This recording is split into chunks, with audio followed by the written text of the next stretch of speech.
السلام عليكم ورحمة الله.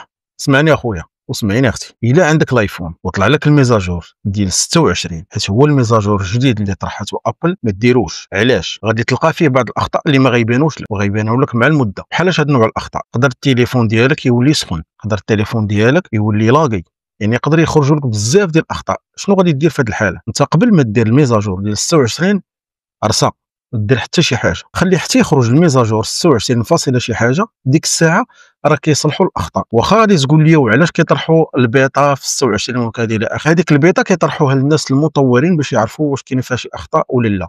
فلهذا انت حاول ما ديرش هذيك الميزاجور ديال 26 بلا ما ديرها. الا كانت عندك 18 فاصله الى اخره خليها حتى يخرج الميزاجور النهائي هو 26 فاصله شي حاجه، مثلا 26.0.1 او 26.1. وديك الساعه دير الميزاجور وتوكل على الله. ان هذا الميزاجور 26 صراحه ميزاجور واعر، فيه واحد المميزات واعرين بزاف بزاف. انا شخصيا كنتسنى باش غادي نديرو ان شاء الله. السلام عليكم ورحمه الله.